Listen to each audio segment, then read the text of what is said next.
Elle s'appelait Marie-Olga, mais on disait Marlaguette. C'était plus court et aussi plus gentil. Un jour qu'elle était allée cueillir des champignons dans les bois, une grosse bête sauta sur elle et l'emporta pour la manger. Une grosse bête grise avec des oreilles pointues et une grosse gueule rouge. Bref, un loup. Elle se débattait, elle se défendait, elle s'accrochait aux branches, Marlaguette. Et le loup qui l'emportait en était tout gêné.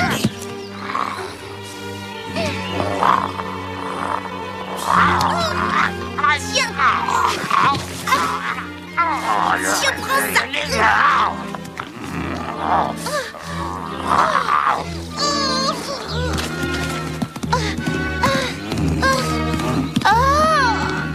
Si bien qu'en arrivant à sa caverne, il se cogna le front contre la roche.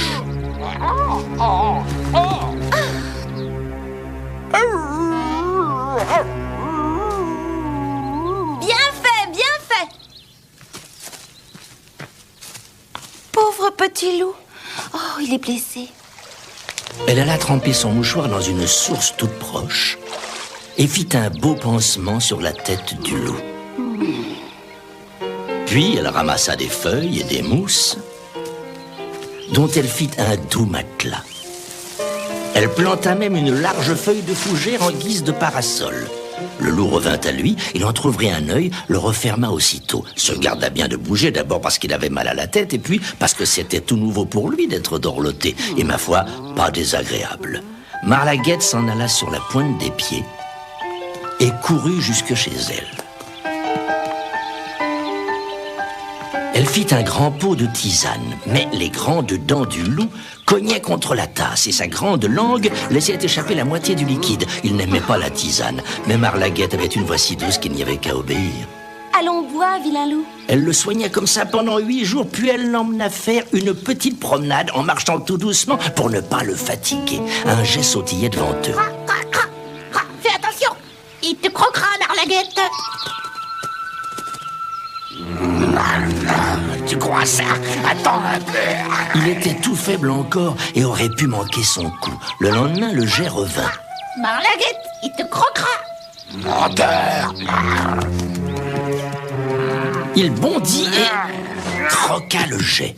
Qui fut bien furieuse? C'est Marlaguette. Elle donna au loup une sérieuse fessée et ne lui parla plus de toute la promenade. Je le ferai plus. Il avait l'air si repentant qu'elle lui pardonna. À partir de ce jour, il ne mangea plus une seule bête vivante. Dans la forêt, cela se sut vite. Les oiseaux ne s'envolaient plus quand ils passaient sur les chemins et les petites souris caracolaient jusque sous leur nez. Le loup en avait l'eau à la bouche, mais il trottait sagement aux côtés de Marlaguette. Mais alors, qu'est-ce qu'il mangeait? Des framboises, des myrtilles, des champignons, des herbes, du pain que lui apportait Marlaguette. Hélas, à ce régime, il dépérit. Ce fut un vieux bûcheron qui le dit à Marlaguette. Un loup n'est pas végétarien, il faut qu'il mange de la viande. Il a besoin de ça. Il est en train de mourir, ton ami le loup. Marlaguette pleura beaucoup. Elle réfléchit toute une nuit, puis au matin... Je ne t'en veux pas. Va vivre au fond des bois comme vivent les loups. Alors la grande bête grise s'en fut et croqua un lapreau et 3 musaraignes qui prenaient le frais au bord de leur trou. En peu de temps, le loup redevint fort et beau. Mais il ne tuait maintenant que lorsqu'il avait faim.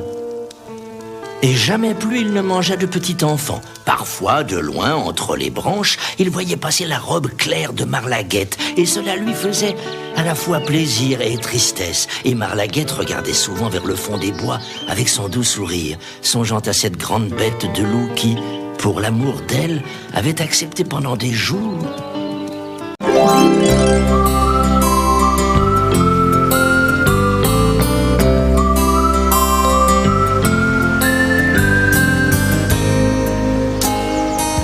Elle est bien mon histoire. Moi je suis sûre que mon histoire est plus intéressante que la vôtre. Père Castor, raconte-nous l'histoire du petit chaperon rouge et de sa galette. Ou bien l'histoire du chat botté avec son gros chapeau à plumes. Je préfère l'histoire de la princesse qui s'habille avec la peau d'un âne. Vous tombez à pic, je vous apporte de nouveaux livres. Oh, les vieilles histoires. Celles que nous connaissons par cœur. Alors écoutez bien cette histoire et je vous promets que bientôt vous la saurez par cœur. Très bien. Roule Galette. Dans une petite maison vivaient un vieux et une vieille.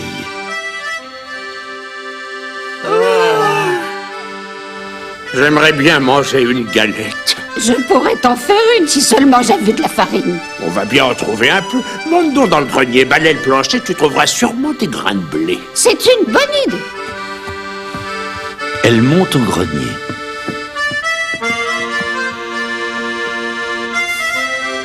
Avec les grains de blé, elle fait de la farine. Avec la farine, elle fait une galette.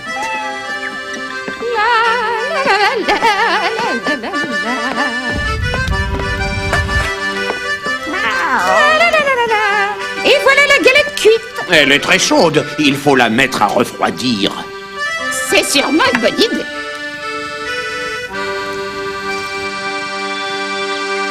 Au bout d'un moment, la galette commence à s'ennuyer. Tout doucement, elle se laisse glisser du rebord de la fenêtre, tombe dans le jardin et continue son chemin.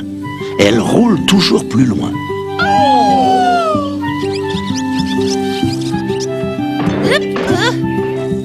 Elle rencontre un lapin. Oh, Galette, je vais te manger. Non, non, écoute plutôt ma chanson. Je suis la galette, la galette. Je suis faite avec du blé ramassé dans le grenier. On m'a mise à refroidir, mais j'ai mieux aimé courir. Elle se sauve, elle disparaît dans la forêt. Elle roule dans le sentier.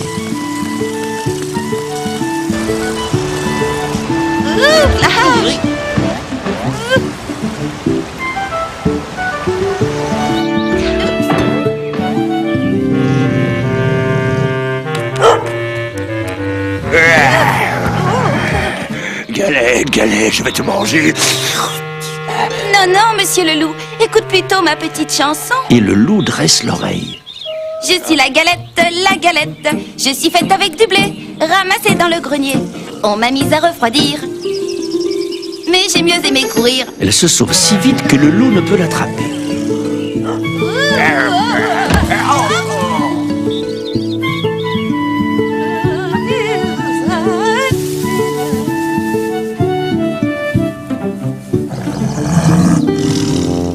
Galette, Galette, je vais te manger. Non, non, gros ours. Écoute un peu ma chanson. Je suis la galette, la galette. Je suis faite avec du blé ramassé dans le grenier. On m'a mise à refroidir, mais j'ai mieux aimé courir. Et elle se sauve si vite, que l'ours ne peut la retenir.